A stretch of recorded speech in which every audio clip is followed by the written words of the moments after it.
départ.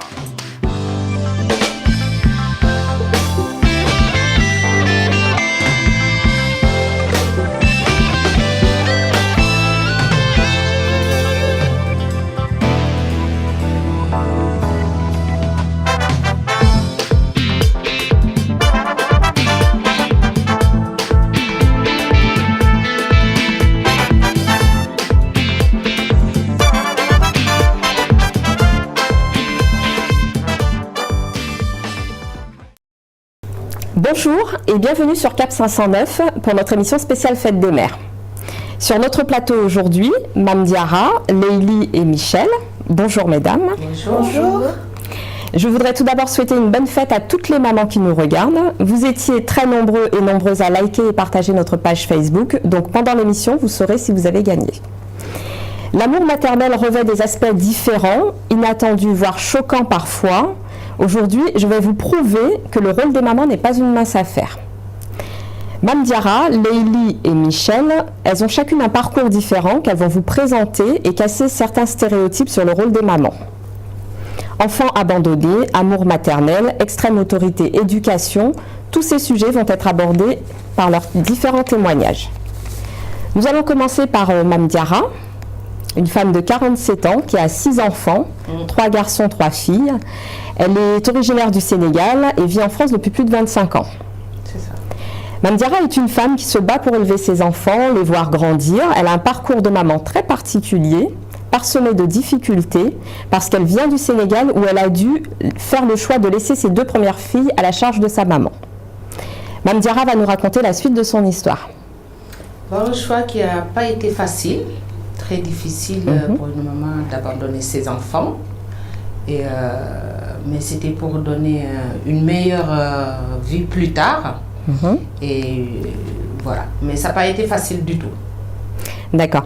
Effectivement, on pourrait imaginer dans ce que tu dis que tu as abandonné tes enfants. Est-ce que tu peux nous expliquer pour toi que ce n'est pas un abandon finalement? Enfin, pour moi, ça ne l'était pas. Ça peut l'être pour d'autres, mais moi, en tout cas, ce n'était pas un abandon pour la simple bonne raison qu'il n'y a pas une journée qui passait sans pour autant que je les ai au téléphone et que je parlais. Vous me direz que c'était pas suffisant, mais c'était un choix difficile mais calculé aussi en même temps et c'était pour offrir le meilleur à mes enfants plus tard. D'accord.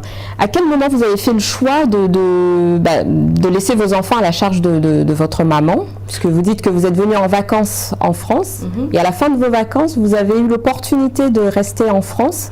L'opportunité, non, mais en tout cas, j'ai tout de suite compris qu'il y avait des possibilités, d'opportunités, oui, si on peut appeler ça comme ça, de faire quelque chose et d'offrir un monde meilleur à mes enfants. Cela, comme je vous l'ai dit tout à l'heure, ça ne voulait pas dire que le Sénégal n'était pas assez bien pour eux, mais en tout cas, j'ai senti qu'on pouvait avoir mieux, et mes enfants et moi. D'accord. De combien de temps? Un mois, sur un visa de 3 mois. D'accord. Voilà. D'accord. Donc, vous nous parlez d'une femme aussi qui vous a tendu la main pendant votre séjour. Est-ce que vous voulez nous dire un petit peu comment ça s'est passé, les suites justement de cette rencontre? C'est grâce à cette femme que je suis là aujourd'hui, parce que cette femme, comme vous dites, m'est tombée du ciel comme ça, à la veille de mon retour du Sénégal. J'étais logée dans un hôtel à la place Clichy, Ibis, et en bas, juste en face, il y avait une soirée qui se donnait. Donc, c'était cette femme qui fêtait son anniversaire. Mais cette femme connaît très bien le Sénégal. En me voyant faire des pas, elle est venue. Elle a cru que je faisais partie de ses invités, ce qui n'était pas le cas. Donc, elle est sortie me poser la question, si vous cherchez la salle, c'est ici. Et moi, je ne comprenais pas ce qu'elle me disait. Je dis non, vous faites quoi? Je dis, je me promenais comme ça. Vous êtes du Sénégal? Je connais le Sénégal. Et de là, la conversation s'est entamée. Vous faites quoi? Vous êtes où? En 2 mots, je lui ai dit que je logeais à l'hôtel qui était juste en face. Et de là, par sympathie ou parce qu'elle a le contact facile, m'a invité à les rejoindre à son anniversaire. Donc. Et tout est parti de là. D'accord. En fait. Comment s'appelle cette femme Annie Soulier. Pardon. Elle s'appelle Annie Soulier et elle a beaucoup participé au fait que je suis encore là parce que je pense que sans elle... À la construction de votre nouvelle vie, parce que c'était une nouvelle vie. C'était une nouvelle vie, mais avec beaucoup de risques parce que quand on descend dans un pays où on n'a pas d'attache, on ne connaît personne, j'avais juste ma chambre d'hôtel. Hein, et puis voilà, et elle me tend comme ça la main naturellement. Et le soir même de cet anniversaire, pendant l'anniversaire, il y a eu des conversations, un échange avec elle. Et de là, elle m'a dit, bah, écoutez, si vous voulez, comme vous avez décidé de ne pas y aller, moi, je vous invite à venir chez moi et puis après, on verra par la suite. Donc, moi, je ne comprenais pas cette étendue comme ça que je n'attendais pas. C'est une bénédiction du ciel. Effectivement. Et de là, tout est parti de là. Après, on a fini l'anniversaire. Le lendemain, elle devait aller au travail. Et de là, elle m'a aidée. Elle est montée dans ma chambre. On a pris nos affaires et tout, puisque je devais partir le lendemain matin à 9h. On est parti chez elle. Elle m'a laissé chez elle sans me connaître, mais elle a eu confiance comme ça. Elle est partie à son travail. Et suite à ça, tout s'est enchaîné. Tout s'est enchaîné, oui. D'accord. Donc, vous me dites que vous avez donc rencontré cette personne qui vous a tendu la main. Donc, elle vous a proposé du travail. Elle m'a proposé du travail par le bien de son ami, parce qu'à l'époque, elle vivait avec un gars qui était responsable d'un fast-food. À l'époque, on appelait le Free Time, et qui est McDonald's aujourd'hui. De là, bon... je ne pouvais pas non plus rester là sans pour autant travailler et tout. Et vu que j'avais la possibilité de tout de suite travailler, 3 jours après, elle m'a fait embaucher par son ami, qui était responsable de ce restaurant. D'accord. Donc vous avez fait le choix aussi de travailler en prenant des risques. Tout à fait. Parce que vous avez fait le choix de rester en France, mais un petit peu dans l'inégalité. Mais tout ça aussi, c'était pour vos enfants que vous aviez laissés pour au donner Sénégal. le meilleur. Donc vous avez commencé justement à vous construire une nouvelle vie. Oui, parce que grâce au fait que je commençais à travailler, je pouvais envoyer de l'argent à mes enfants, s'occuper d'eux, leur acheter tout ce qu'il leur faut. Donc on peut dire qu'au départ, je peux vous garantir que les 3 premiers salaires, bon, j'ai voulu quand même participer parce qu'on m'a donné l'hospitalité et tout, c'était tout à fait normal. Sauf qu'elle l'a refusé au départ, Annie, elle m'a dit, je ne l'ai pas fait pour ça, tu m'as expliqué ta situation, tu as des enfants, envoie plutôt à tes enfants et tout, mais je me devais aussi à ma manière de participer, mais tout ce qui restait à Nukonka, c'était pour moi, c'était pour envoyer à mes enfants et à ma mère qui est restée au pays, avec mes enfants. Grâce à cette femme aussi, vous avez fait quand même des belles rencontres. Eh oui. Vous avez rencontré... Cette femme m'a beaucoup aidé et a beaucoup participé à votre construction de vie ici en France. D'accord. Vous avez rencontré votre mari ? Par son bien, toujours. Oui. Cette fameuse femme.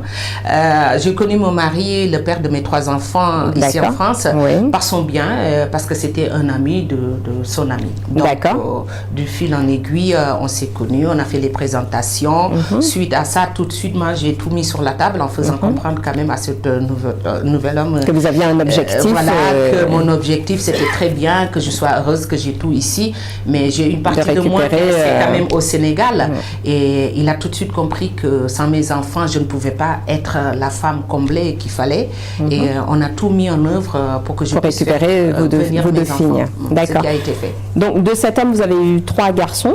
3 beaux enfants. 3 beaux garçons. Ouais.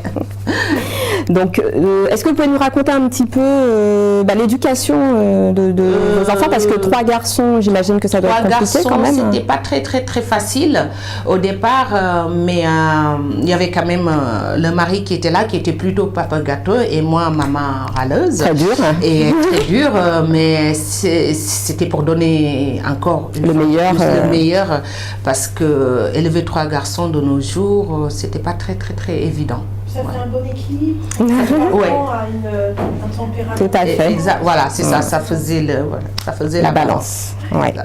Juste pour revenir sur vos 2 filles, parce que vous me dites que vous vous êtes battu pour les récupérer.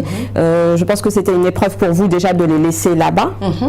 Est-ce qu'elles l'ont bien vécu et comment s'est passé le retour justement quand vous les avez récupérées? Au départ, quand je suis venue et que j'ai décidé de rester, elles ne comprenaient pas trop, mais je les ai bien fait savoir que c'était pas pour le plaisir, mais c'est que j'avais vu qu'il y avait eu des opportunités ici et que de toutes les façons, je les ai toujours promis que tôt ou tard, vous les récupériez. Voilà. Elles n'étaient pas malheureuses parce qu'elles étaient avec quand même leur grand-mère et en Afrique, c'est connu que les grand-mères sont plus tendres que la maman. Donc, quelque part, elles n'ont pas trop souffert de mon absence physique, parce que je dis physique parce qu'il manquait rien à mes enfants. Voilà, elles étaient encore petites quand même, 4 et 7 ans. 4 et 7 ans, c'était vraiment très petit. Ah oui, c'est très petit. Mais voilà, mais ils n'ont pas beaucoup souffert. Ma première fille a eu beaucoup de mal à s'intégrer ici, parce que c'était pas facile. Hein. Ah bah oui. Je lui arrache sa grand-mère, elle comprenait pas. Bon, mais finalement, tout est rentré dans l'ordre. Et les rapports avec elle, justement, en les récupérant, parce qu'il y a quand même un peu de rancune. Oui, c'était pas vraiment facile. C'était pas vraiment facile avec elle au départ. Elle apprenait à me connaître, moi aussi j'apprenais à la connaître. Et puis il y avait aussi ses frères qu'elle n'a pas connus avant, elle les a connus sur le tard comme ça. Donc ça ne devait pas être non plus très facile pour elle, mais en tout cas tout est bien, qui finit bien. D'accord. Donc de ce mariage, donc vous avez eu 3 garçons, vous avez récupéré vos 2 filles, donc c'est déjà un beau parcours. Malheureusement, comme ça arrive souvent dans les couples, vous avez divorcé. Exact. Vous avez divorcé de ce premier mariage. Vous vous retrouvez seule avec 5 enfants, 3 garçons, 2 filles. Comment vous avez vécu Enfin, on peut dire seul dans le sens marital. Mais si vous voulez, pas toujours seul, parce que mon ex-mari, c'est-à-dire le père de le père de vos fils, le père de mes 3 fils, est toujours présent dans notre vie. Parce que comme je vous disais tantôt, c'est pas parce qu'on a divorcé qu'on met tout. Voilà. Il faut privilégier les enfants. Mais j'ai toujours voulu garder de bonnes relations par rapport à mes enfants. Je n'avais aucun droit de leur priver de leur père. Et puis c'est quand même un père qui a toujours été là et qui est encore toujours là pour ses enfants. Donc ça n'a pas été très difficile, si vous voulez, au niveau ambiance familiale. D'accord. Mes enfants n'ont pas trop souffert de l'absence de leur père. Parce qu'avec l'expérience que j'ai eue moi-même, je ne voulais pas me priver mes enfants de leur papa sous prétexte qu'on ne s'entend plus ou bien qu'il n'y a plus de mariage. Comme ça arrive souvent dans les couples, d'ailleurs. Non, je me suis toujours interdit de leur priver du présence de leur père et il est toujours là. D'accord. Et l'éducation des enfants, vous avez su gérer l'éducation des enfants, c'était pas très facile. C'est des garçons, c'est des vous êtes une famille de caractère, avec une éducation à la dure. Plusieurs fois où il fallait mettre le point quand même sur les i, parce que c'est un papa gâteux et maman très dure, dû à mon éducation de base que j'ai eue en Afrique. Tout le monde sait qu'en Afrique, on n'a pas la même façon d'éduquer les enfants. Et ça ne veut pas dire qu'on est dur avec ses enfants, qu'on ne les aime pas ou bien qu'on est une mère indigne. Non, on peut aimer ses enfants et leur donner une bonne éducation, impliquer les valeurs de la vie. D'accord.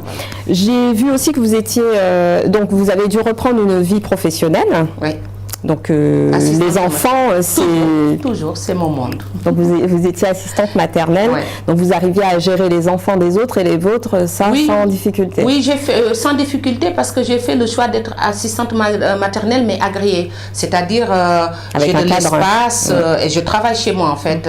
C'est pas comme si j'allais tous les matins à la crèche ou chez les parents. J'ai l'agrément pour les accueillir chez vous. 3 enfants à la maison. Bon, pendant que les enfants des autres sont chez moi, mes enfants sont bien sûr à l'école et tout. Donc, je trouvais l'équilibre qu'il fallait pour s'occuper et de mon travail et de mes enfants. D'accord. Voilà. Vous rencontrez ensuite un homme. Oui. Qui va vous accepter avec votre caractère. Et mes 5 enfants. Et vos 5 enfants. Ce qui n'est pas facile. Alors, d'après ce que vous me dites, c'est justement votre courage qui l'a séduit. Oui. Donc racontez-nous un petit peu. Cet homme, il a beaucoup participé. Il participe encore parce que c'est tout mon contraire. C'est-à-dire, c'est un homme très calme, posé, et voilà, qui a tout de suite su mettre mes enfants en avant parce qu'il a compris que sans mes enfants, rien n'était possible. Et c'est sa nature aussi d'aimer les enfants. Il est parfait pour eux. Il y a même des personnes qui se posent des questions. C'est qui le papa? C'est lui? Bon, parce que tout se passe bien à la maison, vraiment. Et il est très compréhensif avec mes enfants. Il les adore de telle sorte que parfois je gueule. Et c'est mes enfants. Donc, c'est beau-fils qui prend sa défense en me disant il n'a rien fait, fous-lui la paix, quoi. Voilà. D'accord. Voilà. Donc, vous avez décidé et fait le choix de ne pas vous arrêter à 5 enfants. Non, c'était trop Vous facile. avez eu un 6e enfant avec ce nouveau mari. Il y a la place, comme je Il y en a pour 5, il y en a pour 6. Il y en a pour 5, pourquoi pas 6? Donc, vous faites un 6e enfant. Donc, vous allez nous en parler. Hein. Ah, oui, j'ai décidé de faire une autre fille, non, parce que j'avais pas le choix de toutes les façons. Mais en tout cas, de faire un autre enfant. Et cet enfant, elle s'appelle Inès, elle a 5 ans. Oui. Et, tout s'est très bien passé pendant la grossesse. D'accord. C'est une grossesse normale, des suivis. Vous aviez quel âge à l'époque? 42 ans. 42 ans. 42 Donc, ans. une grossesse tardive, entre guillemets. Tardif, mais je n'ai pas senti trop de différence entre les premières grossesses et elle parce que j'ai pété la forme. Bah oui, hein. Tout se passait bien, donc j'ai pas souffert de décalage parce qu'il faut dire quand même qu'entre Inès et Nicolas, Il y a des écarts quand même. Il y a un grand écart, oui, parce que Nicolas a 17 ans, elle a 5 ans, donc on peut dire il y a 12 ans de différence. Oui. Mais en tout cas, ça n'a pas été une barrière pour moi de faire un enfant de faire encore. un autre enfant. D'accord. Donc la grossesse s'est très bien passée, l'accouchement s'est très bien passé. Tout. Que s'est-il passé après Au l'accouchement? bout de 3 jours, il a été découvert parce qu'on fait la consultation, vous savez, pour sortir de la maternité. Oui. Et c'est là, subitement, que le médecin a détecté qu'elle avait un problème. J'ai dit, ah bon, oui, je pense que votre fille, elle a un problème. Et c'est là, le diagnostic est tombé qu'elle était polyhandicapée. Elle risque d'être polyhandicapée, mais elle a des chances peut-être de s'en sortir parce qu'ils n'ont pas compris le comment du pourquoi. Il n'y avait rien qui montrait pendant la grossesse qu'elle risquait d'avoir des problèmes parce qu'elle bouge ses membres. C'est pas un grand handicap pour elle. Et que si vous voulez, tout se passe bien parce qu'elle est très bien suivie. Et au niveau familial, ses frères sont présents. Mon ex-mari qui n'a pas eu la chance d'avoir une fille avec moi, donc qui a porter tout l'amour qu'il aurait pu avoir si on avait une fille à cette petite fille qui s'appelle Inès. D'accord. Aujourd'hui, tout va bien. Tout va bien, son papa est présent et elle a beaucoup de chance d'avoir ses frères. Elle a 2 papas, on peut dire comme ça, parce qu'elle a son papa, elle a son parrain. D'ailleurs, c'est son parrain, je l'ai fait parrain de ma fille. Oui. Et au niveau du suivi médical, tout suit son cours et au fur et à mesure qu'on va dans les rendez-vous et tout, il y a des chances il y a beaucoup d'évolution avec tout ce qui se passe actuellement au niveau médical. D'accord, donc une belle grande famille unie. Franchement, oui. J'ai de la chance. Mame Diarra, vous êtes une femme, une maman comblée, vous êtes une battante, vous êtes courageuse, vous êtes surtout très volontaire. Ouais. Donc félicitations. Ouais, merci. Qu'est-ce que vous pouvez dire aux mamans qui nous regardent aujourd'hui et puis qui sont peut-être aussi dans votre situation? La seule chose que je voudrais les dire, c'est que déjà être maman, c'est une chance parce que c'est pas donné à tout le monde. Donc si on a la chance d'être maman, ça s'arrête pas d'être maman. Être maman, ça veut dire du conception de la grossesse jusqu'à toute la vie de l'enfant. C'est d'être présent pour l'enfant, veiller sur le bien-être des enfants, les aimer, les corriger. Être dur ne veut pas dire ne pas les aimer, mais en tout cas leur donner une bonne cadre de vie et un bon exemple. Il suffit pas de les faire et de les laisser dans la nature. On ne sait pas... Parce que moi, je pense qu'on a quand même des responsabilités. C'est beau d'être maman, mais c'est encore plus beau de réussir l'éducation de ses enfants. C'est important. Il ne suffit pas d'être une maman juste pour la forme. Il faut l'être aussi pour tout ce qui suit derrière. Et tout à l'heure, on a parlé d'abandon Pour moi, ça n'a pas été un abandon pour la simple bonne raison que, comme je vous ai dit tout à l'heure, quand je vois le résultat de mon parcours, je pense que... D'ailleurs, vous avez 2 fils qui ont un titre aujourd'hui. Voilà, j'ai mon fils est né avec mon ex-mari, Oui. Pierre, qui évolue à Levallois-Perret, l'équipe de basket. Oui. J'ai un fils qui est à l'équipe de France, qui est vice-champion du monde et champion d'Europe d'athlétisme décathlon, qui s'appelle Ludovic Besson et qui se bat pour les couleurs de la France. Et quand je vois les résultats maintenant, je me suis dit, je suis dans le sens où je pense que je suis en train de rendre à la France ce qu'ils m'ont donné. J'ai réussi quand même à leur donner des champions. Donc le sacrifice a rapporté ses fruits. C'est bien dit. Voilà, parce qu'ils portent les couleurs de la France. Et au départ, c'était pas prévu, mais tout ça, c'est grâce à cette femme qui m'a tendu la main. Mais grâce à vous aussi, elle, oui. Grâce à votre courage, ma bonne fée à moi. Bah oui. Je la remercierai jamais assez, cette femme, parce que si ça a été facile, elle a participé à tout ça. Voilà. Bravo. J'ai une petite question quand même qui m'intrigue. Mame Diarra. Que veut dire Mame Diarra et qui a choisi de vous donner ce prénom? Mon grand-père. Apparemment, d'après ce que mon père m'a dit, c'est que quand ma maman a accouché, elle est partie tout de suite dire à son père, ça y est, elle a accouché, elle a une fille, et tout de suite d'emblée, elle a dit, elle s'appellera Mame Diarra. Pourquoi qu'il a fait ce choix? Il a fait, il a choisi ça parce que je porte le nom. Déjà, Mame Diarra veut dire grand-mère, Mam. Ouais. Et Mame Diarra veut dire, Mame Diarra, c'est la maman d'un guide religieux qui s'appelle Cheikh Ahmadou Bamba Serigne Touba au Sénégal. Donc, j'ai eu cette chance d'appeler Mame Diarra et je suis très fière de porter son nom. C'était une femme exemplaire dans tout. D'ailleurs, je me demande parfois si j'ai pas un peu... Vous avez un peu hérité. Voilà. Et c'est quelque chose, quand vous appelez Mame Diarra au Sénégal, en tout cas à Touba, et je pense même dans tout le Sénégal, on peut être fier et avoir la chance. Je remercie au passage mon grand-père de m'avoir donné ce nom qui est magnifique. Bon, voilà. En tout cas, félicitations pour ce très beau parcours. En tout cas, vous avez un rôle qui vous tient à cœur et que vous menez très bien. On essaye, tant bien que moi. Ensuite, nous allons accueillir Lélie. Bonjour. Bonjour Lélie. Donc Lélie, c'est une femme de 41 ans qui a un petit garçon de 2 ans et demi. Elle est d'origine iranienne. Oui. Elle rencontre son mari il y a 10 ans et tout de suite, elle sait que ce sera l'homme de sa vie. Elle se marie au bout de 3 mois et décide très rapidement d'avoir un enfant. Son vœu de porter la vie ne sera pas sans difficulté. Lélie va nous raconter son parcours pour procréer. Oui, donc comme vous le disiez, on s'est rencontrés et décidé de se marier très rapidement et par la suite d'enchaîner une première grossesse parce que tous les deux, on adore la suite logique. Les enfants. C'est la suite logique. Mais parfois, la vie elle nous réserve des surprises et c'est pas aussi facile qu'on peut le penser. Donc au bout d'1 an et demi de tentative, il n'y a pas eu de grossesse. Donc on commence à se dire mais comment ça se fait? Pourquoi chez d'autres ça marche très vite et pas chez nous? Mais on garde espoir que ça finira bien par arriver. Et au bout de 2 ans de mariage, enfin une première grossesse voit le jour. D'accord.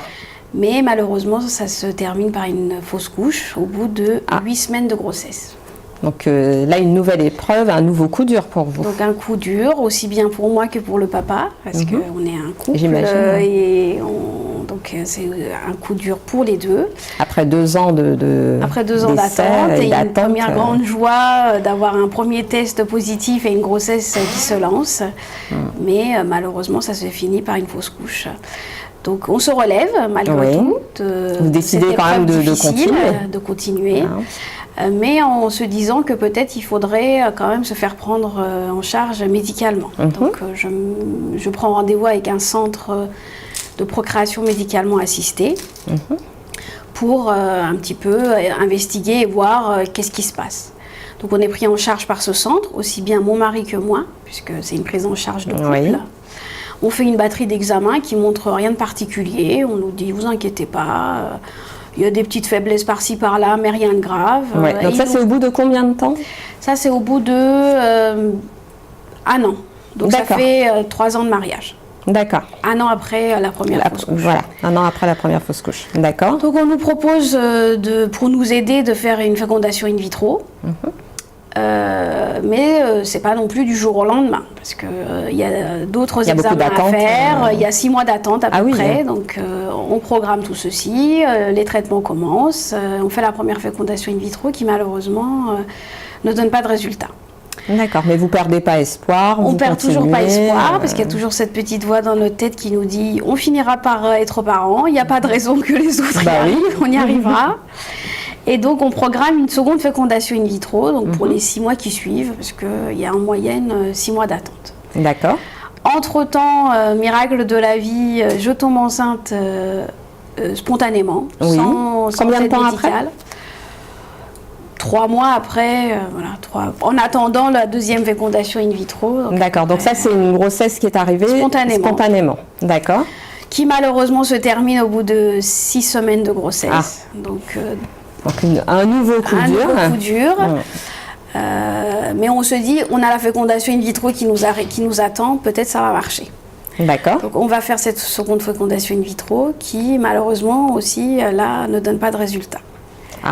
Donc au bout de la deuxième fécondation in vitro et deuxième fausse couche, là le moral en a vraiment pris un gros coup.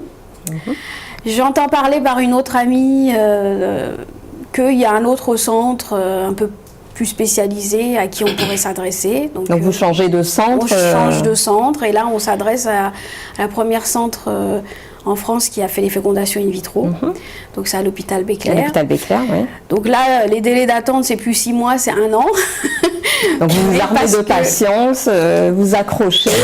Parce que ce temps qui passe, pour nous les femmes, on raisonne bien sûr. De cycle. Et on les voit passer et ça peut être effrayant. Voilà, donc et j'imagine que vous y pensez jour et nuit. On se dit, il y a 12 cycles. Il faut attendre 12 cycles encore. Donc, mais bon, on est positive et on attend tranquillement ce rendez-vous. Et entre-temps, une troisième grossesse spontanée. Oui.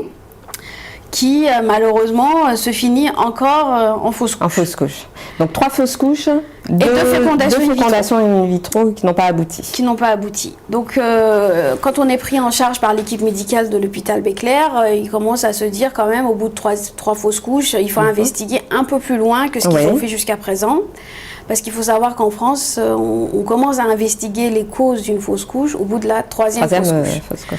Donc on fait toute une série d'examens qui prennent du temps pour avoir les résultats. Donc on attend un bon mois pour avoir les résultats.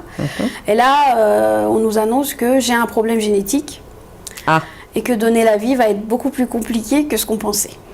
Encore un coup dur. Encore un coup dur qui a duré un week-end. Un week-end où je ne vous cacherai pas, où j'étais complètement... démoralisée, je me disais ça y est, en plus je pourrais jamais donner la vie, je pourrais jamais avoir d'enfant, comment je vais faire? Le ciel s'est écroulé. Et puis on commence à se dire mais peut-être que notre couple va en prendre un coup aussi, peut-être que le mari va laisser tomber, il va partir, il va se dire comme c'est souvent le cas. En plus le problème vient de toi, et en fait pas du tout, il a été il a été présent du début jusqu'à la fin, et puis il a dit peu importe, même si on n'a pas d'enfant, ça sera priorité à notre couple, ne t'inquiète pas, je serai toujours là. C'est magnifique. Voilà. Donc ça a duré le temps d'un week-end, et le lundi on a repris confiance, on s'est dit on est pris en charge dans un bon hôpital, il n'y a pas de raison, on va trouver la solution. Donc on nous propose des fécondations in vitro, particulier un MOCA, donc c'est des procédures un peu plus complexes. De biologie moléculaire. Pendant toute cette période, vous avez quand même eu pas mal de rendez-vous médicaux, d'examens. Enfin, vous avez tenu malgré tout, parce que psychologiquement, ça doit être compliqué. Physiquement, ça doit être fatigant. Tout à fait. Et vous avez... Et comme tu le disais, c'est très lié au cycle, parce qu'il y a des examens à faire, 3e jour du cycle, 7e jour du cycle. Donc à chaque fois, il faut attendre le prochain cycle. Donc oui, c'était très médicalisé, donc la vie de couple en prend un coup, mais on tient bon. Vous avez tenu, votre mari a été présent. Voilà, il a tout le temps été présent pour faire mes examens de sang, pour faire mes échographies, il était tout le temps là. D'accord. Et donc on programme les fécondations in vitro, première fécondation in vitro qui se passe mal malheureusement. Oui. Qui se passe mal, c'est-à-dire? C'est-à-dire que le résultat est négatif. D'accord. Et ils programment un 2e et un 3e fécondation in vitro qui malheureusement à chaque fois les résultats sont négatifs. D'accord. Bon. Donc là on commence vraiment à baisser les bras. Mais vous ne vous essoufflez pas? Non. Vous avez décidé de porter la vie, donc il n'y a pas de raison. Et puis bon, vous l'avez fait 2 fois, c'est deux fois de fausses couches, hein? Alors là, on est à 3 fausses couches, plus 2 fécondations in vitro dans la première clinique qui n'ont pas abouti, et 3 autres tentatives dans cette nouvelle hôpital qui n'ont pas abouti non plus. D'accord. Donc on est à 5 fécondations in vitro déjà. Et on nous propose, l'équipe médicale nous propose une dernière tentative, une 4e tentative. Mais mon mari est un peu réservé, parce qu'il se dit quand même... tous ces coups durs au moral, à ton physique, les différents traitements qui sont lourds. Écoute, on va porter notre attention sur autre chose. Et c'est là qu'on décide de faire une demande d'agrément pour adopter. Parce qu'on se dit qu'on l'aimera tout aussi bien qu'un autre enfant qu'on aurait eu nous-mêmes. Donc on entame les procédures d'adoption, mais entre-temps, une voix dans ma tête me disait... T'as quand même la 4e tentative, on te propose quand même une 4e tentative, vas-y. J'en rediscute avec mon mari, je lui dis écoute, je prends sur moi, ne t'inquiète pas, je vais tenir le coup. Parce que lui, la 4e tentative, il n'était pas pour. Il n'était pas pour parce qu'il me voyait souffrir. Médicalement, c'était quand même assez lourd. Et physiquement, c'était quand même lourd. En fait, il n'était pas pour, mais c'était pour votre bien. C'était pour mon bien, tout à fait. Donc je réussis à le convaincre et on fait cette dernière tentative. Donc 15 jours après la tentative, je tiens pas, je fais un test pipi. Le premier test pipi. Qui ressort positif. Oui. Et le 24 décembre 2013. Cadeau de Noël. Cadeau de Noël, confirmation de la grossesse. Par le test sanguin. D'accord, donc là commence une nouvelle aventure. Qui est stressante en même temps, mais parce que disons que comme j'avais quand même été enceinte jusqu'à chaque fois mes 2 mois et que ça se finissait, là aussi on se dit ça se trouve, là, le sort va s'acharner contre nous. Et non, donc on fait première échographie, l'activité cardiaque du bébé, c'était le plus beau moment de ma vie, je pense. Oui, j'imagine. À part le fait de l'avoir mis au monde, mais là, le fait de voir le cœur battre, c'est quelque chose de magique. Et voilà, la grossesse qui continue, non sans stress pour moi, mais au niveau médical, tout allait bien. D'accord, donc pendant toute la grossesse, vous avez été suivie, donc bien encadrée, épaulée par votre mari. Épaulée par mon mari. Et puis, voilà, le bébé du bonheur est arrivé. Le bébé du bonheur est arrivé en septembre 2014. L'accouchement s'est très bien passé. Un petit peu compliqué parce que ça s'est fini par une césarienne, mais globalement bien. D'accord. Voilà, donc le résultat était magnifique. Un petit garçon, voilà. D'accord. Un petit garçon qui a 2 ans et demi. Un peu plus de 2 ans et demi, oui. D'accord. Comment s'appelle votre fils? Il s'appelle Omid. Oui, qui veut dire? Qui veut dire espoir. D'accord, il porte bien son prénom. Voilà.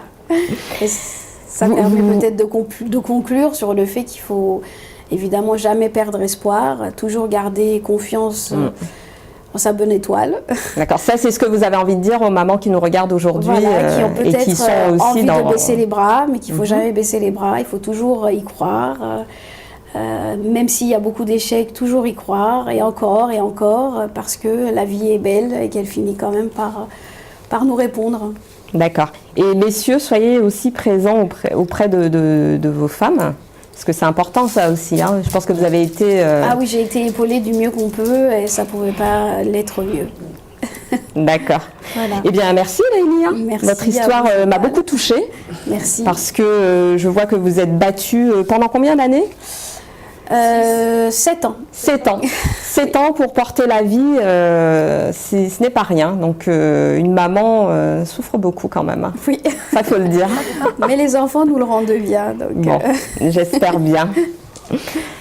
On va passer à Michel, qui est une maman, enfin une femme enceinte, une future maman, qui est toute radieuse.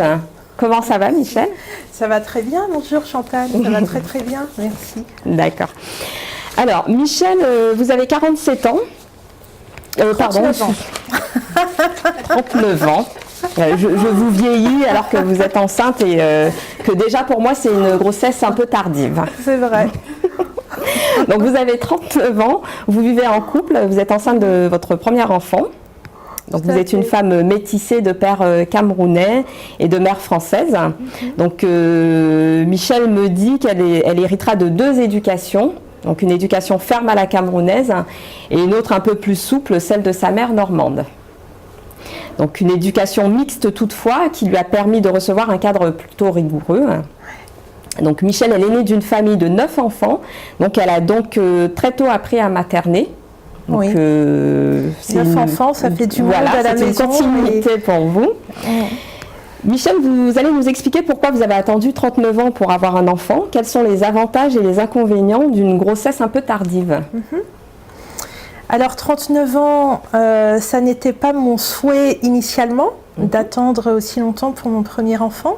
Au contraire, Myriam Diarra avec ses 6 enfants, ça fait écho parce que très jeune, je me voyais avec une famille de 6 enfants. C'est un chiffre qui me paraissait très bien. Voilà, pas 9 comme mes parents, là c'est vraiment beaucoup de travail. Fait beaucoup quand même, hein, mais voilà, j'aimais l'idée d'avoir voilà, une belle fratrie parmi mes enfants et du monde. Et puis, je n'ai tout simplement pas rencontré la bonne personne, voilà, jeune.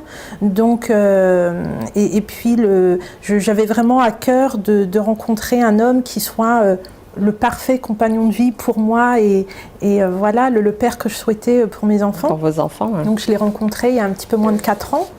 Et donc voilà, c'est ce qui fait que finalement, les années passant, jusqu'à la rencontre, on a mis en route notre premier bébé récemment. D'accord. Vous m'avez aussi dit que vous avez beaucoup mis en avant votre côté professionnel. Vous êtes médecin généraliste libéral. Tout à fait. Ouais. C'est vrai que ce sont des études longues, de fait. Peut-être aussi que la rigueur de mon éducation associée à ces longues études a fait que je n'ai pas fait beaucoup de rencontres aussi. Ça, peut-être, ça a joué certainement. Et ensuite, une fois dans la vie active, c'est vrai que j'ai eu, il y a quelques années de ça, une charnière dans mon parcours, voilà, où j'ai remis un peu des choses en question, voilà, sur la façon dont j'avais envie de voir la santé et de soigner. Et donc, lorsque nous nous sommes rencontrés avec mon compagnon, c'était pas et pour l'un et pour l'autre à ce moment de vie le contexte le plus serein pour avoir un bébé rapidement, même si on en a eu envie tout de suite. Oui. Voilà, et c'est ce qui fait que la décision a été prise tout dernièrement. Un peu tardivement après votre rencontre. Donc la priorité, elle n'était pas sur un bébé, c'était plus côté professionnel, les sorties. Non, pas comme ça non plus. La priorité, c'est un ensemble de choses. Je me suis toujours attachée à me dire que je voulais vivre de la façon la plus harmonieuse possible. Et dans cette harmonie, c'est vrai que la venue du bébé plus tôt, c'était compliqué. Voilà, pour certaines raisons matérielles ou autres, c'était compliqué. Et par contre, de fait, voilà, chaque moment de vie propose aussi son lot de bonnes choses à vivre. Bien sûr. Donc, le bon côté, c'est qu'on a pu avoir des moments aussi privilégiés pour notre couple et pour développer voilà, d'autres choses. D'accord. Donc aujourd'hui, vous êtes enceinte de combien de mois? Je suis rentrée dans le 7e mois, il y a quelques jours à peine. Dans 2 mois, l'heureux événement 3, ouais, quasiment 3, c'est prévu pour août. D'accord. Comment se passe la grossesse? Très bien. Début, comment c'était aujourd'hui? Le début a été comme beaucoup de grossesses avec des désagréments. Oui. Donc j'ai eu un coup de barre qui m'a terrassée pendant à peu près 3 semaines. Donc ça c'est la fatigue alors des premiers mois. On a une fatigue, ça c'est assez courant les premiers mois. Et puis c'est marrant parce que même en tant que médecin, on a beau le savoir, de le vivre et de voir à quel point j'étais sans énergie du tout. C'est vrai que je me suis dit qu'il ne fallait pas que ça dure trop longtemps. Mais bon, ça a été une courte période, 3 semaines. Oui. Et puis, j'ai eu une grossesse aussi avec les nausées. Pareil, c'est le passage obligé les premiers mois. Voilà, sur les 3 premiers mois. Donc moi, ça a duré 2 mois et demi. Et par chance, parce que c'était vraiment des nausées tout le temps de la journée. D'accord. Par chance, le jus de gingembre, parce que le gingembre est connu pour avoir des vertus contre les nausées, m'a très bien réussi. Donc j'avoue que mon compagnon, mon chéri, se débrouillait pour que j'ai toujours une bouteille de jus de gingembre frais à portée de main dans le frigo. Ah bah c'est bon à savoir ça quand même. Oui, ça m'a vraiment... Ça aide vraiment... Ouais. D'accord. Ça peut vraiment être d'une grande aide et améliorer le confort, tout à fait. D'accord. Donc là, on a parlé des inconvénients. Les avantages. d'une grossesse tardive ou une grossesse tout court. Les avantages d'une grossesse tout court, c'est déjà une expérience unique et merveilleuse de porter la vie. Les premiers mouvements de bébé sont des moments complètement bouleversants. À vivre soi-même et à partager aussi avec le papa dès qu'on peut sentir un petit peu le bébé bouger. Est-ce que le fait que la grossesse soit tardive est un plus ou non? Pas forcément, mais disons, autant prendre le bon côté des choses. À un âge plus avancé, on a aussi une maturité, on a peut-être une sérénité, une expérience qui permet de profiter de la grossesse autrement. Et et ça fait que vraiment, on est en plein bonheur. Alors, les bons côtés, quand même, il faut le dire, la transformation du corps, il n'y a pas que des côtés négatifs. Non, ce serait dommage. Donc, le corps, en effet, se transforme pour accompagner l'apparition de cette nouvelle vie qui se développe pendant plusieurs mois. Donc, on a une prise de poids, ça c'est sûr. On a des formes qui se modifient, qui apparaissent, qui se développent. Moi, je dois dire, pour mon plus grand plaisir, parce que je suis plutôt une femme à petite poitrine, donc la grossesse là me permet d'avoir des formes que je ne connaissais pas. Des formes généreuses. Plus généreuses, dont je profite et dont mon compagnon profite aussi. Donc c'est vrai que la beauté de la grossesse, effectivement, va concerner le bébé, mais ça a un retentissement aussi très positif sur nous les femmes. Et au sein du couple. Donc, même ces transformations, il ne faut pas en avoir peur. Oui. Vous avez aussi des produits qui vous accompagnent pendant votre grossesse. Donc ça, on peut dire 2 mots. Bien sûr, avec plaisir. Donc effectivement, l'orientation que j'ai prise professionnellement ces dernières années, qui est une orientation plus naturelle, parce que il ne suffit pas de prescrire simplement des comprimés quand on est médecin, ça ne s'arrête pas à ça, prendre soin de la santé. Parmi cette orientation, j'ai vraiment une passion pour l'alimentation, tout ce qui va concerner la sphère alimentaire, qui m'a permis de me spécialiser aussi dedans et donc de découvrir, ça a été un vrai coup de cœur, un complément, donc vraiment complètement naturel, qui m'a permis d'améliorer moi ma santé. Et encore plus, quand on a commencé à prévoir cette grossesse, de la préparer pour que le corps soit au top, en fait, tout simplement, et apporter les bons nutriments au bébé aussi. Quels sont ces produits? On peut dire 2 mots quand même. Avec plaisir. Donc, ce sont des produits naturels basés sur l'alimentation qu'on a en Alaska. Les produits Kiani. Les produits Kiani, donc à base de fruits, de plantes, de légumes, en particulier le noni, qui est un fruit des tropiques avec des vertus vraiment magnifiques et très nombreuses. Et et en plus de ce fruit noni qui va être une des bases, on a plus de 25 encore fruits, légumes, plantes dedans, qui apportent vraiment Et pour la femme enceinte Pour la femme enceinte, c'est un très grand soutien puisque au moment de la grossesse, on a les besoins de base qui sont augmentés. Donc on passe de 2000 kilocalories par jour à plus, on a besoin de plus. Et l'alimentation actuelle qui a été dégradée, ça on l'entend, on le sait bien maintenant depuis les dernières décennies, permet quand on se complémente, alors vraiment que ce soit naturel et pas pollué bien sûr, d'apporter encore plus ce qu'il faut déjà dès la conception au bébé et de minimiser les carences après qu'on peut retrouver dans la population générale. Donc là, on a parlé de la grossesse. Ces produits Kiani, juste pour dire 2 mots, parce qu'il a quand même des vertus sur d'autres problèmes de santé. En 2 mots.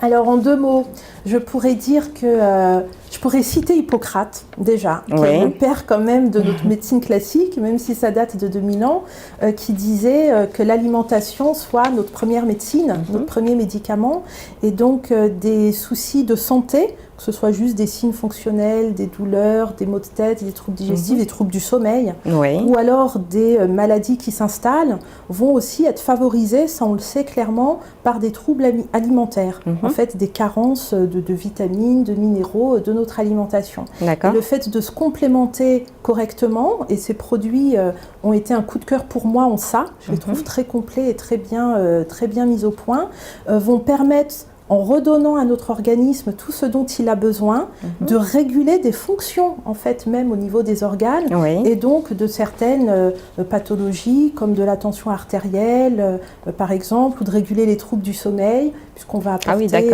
apporter, par exemple, des oméga 3, de la vitamine A qui sont dans l'huile de poisson, par exemple. Et donc, on a un impact de bien-être, mais aussi de prévention ou d'accompagnement de maladies, tout à fait. D'accord. Donc, vous pourrez toujours retrouver ces informations sur notre page Facebook, la page de la chaîne, avec les coordonnées de Michel et les coordonnées de ces fameux produits Kyani. Michel, qu'est-ce que vous avez envie de dire aujourd'hui aux femmes enceintes qui nous regardent ou celles qui aimeraient être enceintes mais qui n'osent pas de peur de prendre des kilos ou qui n'osent pas par rapport à l'âge. Par rapport à l'âge aussi, tout à fait. Une phrase que j'aime bien, tout commence par un rêve. Et que ce soit Mame Diarra ou Leili aussi en sont vraiment la très belle preuve. Si on a ce rêve de maternité, de porter la vie, de la transmettre, il ne faut pas se mettre de freins, quels qu'ils soient. Des freins de société ou des choses qu'on s'impose, qu'on imagine soi-même. Au contraire, la société actuelle est très bien faite et on a tout ce qu'il faut pour nous accompagner. Et de ne pas hésiter à partager aussi des craintes, des peurs avec son entourage, sa famille, ses amis, et avoir le bon compagnon, ça c'est important aussi, d'être épaulé par son compagnon. C'est une chose très importante. Voilà. Merci Michel. Je vous souhaite en tout cas une belle fin de grossesse. Vous êtes toute radieuse. En tout cas, je vous souhaite un beau bébé. C'est une fille ou un garçon? Une fille. Une petite fille. D'accord. On va poursuivre avec le 3e tirage au sort. Donc, nos partenaires, c'est Mariam B et le restaurant Chez Nous Deux dans le 15e. Un salon de coiffure Mariam B. Donc, Michael Lafontan. Bravo. Nanou Joseph. Alors, Vava Pierre. Et un dernier 4e pour Mia Lila. Donc l'émission touche à sa fin. Je vous remercie d'avoir choisi de partager ce moment sur Cap 509.